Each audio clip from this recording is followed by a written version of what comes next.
ಇತ್ತೀಚೆಗೆ ಗಂಡ್ಮಕ್ಳಲ್ಲಿ ಬಂಜೆತನ ಸಮಸ್ಯೆ ಹೆಚ್ಚಾಗ್ತಾ ಇದೆ. ಹೆಣ್ಮಕ್ಳಿಗಿಂತ ಜಾಸ್ತಿ ಬರ್ತಾ ಇದೆ. ಇದಕ್ಕೆ ಮುಖ್ಯ ಕಾರಣ ಏನು ಅಂತಂದ್ರೆ ನಿಮ್ಮ ಜೀವನ ಶೈಲಿ. ಯಾವಾಗ ಬದಲಾವಣೆ ಮಾಡ್ಕೊಳ್ತಿರೋ ನನಗಂತೂ ಗೊತ್ತಿಲ್ಲ.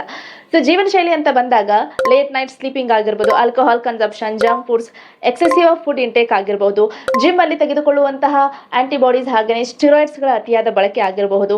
ಅದಷ್ಟೇ ಅಲ್ಲದೆ ಲೇಟ್ ಆಗಿ ಮಲಗುವಂಥದ್ದು ಮತ್ತೆ ಅತಿಯಾದ ಮೊಬೈಲ್ ಬಳಕೆ ಇವೆಲ್ಲವೂ ಕೂಡ ನಿಮ್ಮ ಬಂಜೆತನಕ್ಕೆ ಕಾರಣ ಆಗುತ್ತೆ. ಅದು ಹೇಗೆ ಕಾರಣ ಆಗುತ್ತೆ ಅಂತಂದ್ರೆ ಇದು ನೇರವಾಗಿ ನಿಮ್ಮ ಸ್ಪರ್ಮ್ ಹೆಲ್ತ್ ಮೇಲೆ ಫೋಕಸ್ ಆಗಿರುತ್ತೆ. ಸ್ಪರ್ಮ್ ಕೌಂಟ್ ಆಗಿರ್ಬೋದು, ಕ್ವಾಲಿಟಿ ಆಗಿರ್ಬೋದು, ಮೊಟಿಲಿಟಿ ಆಗಿರ್ಬೋದು, ಶೇಪ್ ಆಗಿರ್ಬೋದು, ಎಲ್ಲವೂ ಕೂಡ ಡಿಸೈಡ್ ಮಾಡುತ್ತೆ ನಿಮ್ಮ ಫುಡ್ ಇಂಟೇಕ್ ಮತ್ತೆ ನಿಮ್ಮ ಜೀವನ ಶೈಲಿ.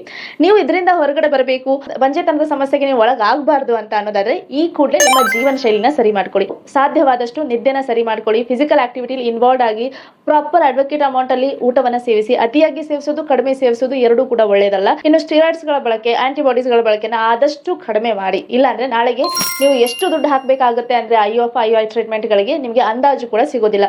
ಇನ್ನು ಯಾವೆಲ್ಲ ಆಹಾರಗಳನ್ನ ಸೇವಿಸಬೇಕು ಅಂತ ನೀವು ತಿಳ್ಕೋಬೇಕು ಅಂತಂದ್ರೆ ಡಿಸ್ಕ್ರಿಪ್ಷನ್ ಅನ್ನ ಓದೋದನ್ನ ಮರಿಬೇಡಿ. ಇನ್ನು ನೈಸರ್ಗಿಕವಾಗಿ ಗರ್ಭ ಧರಿಸೋದಕ್ಕೆ ನೀವು ಪ್ರಯತ್ನ ಪಡ್ತಾ ಇದ್ದೀರಾ, ಫೇಲ್ ಆಗ್ತಾ ಇದ್ದೀರಾ ಅಂದ್ರೆ ನಾವು ನಿಮ್ ಜೊತೆಗೆ ಇರ್ತೀವಿ. ನೀವು ಯಾವಾಗ ಬೇಕಾದ್ರೂ ನಮ್ಮನ್ನ ಕಾಂಟ್ಯಾಕ್ಟ್ ಮಾಡಬಹುದು.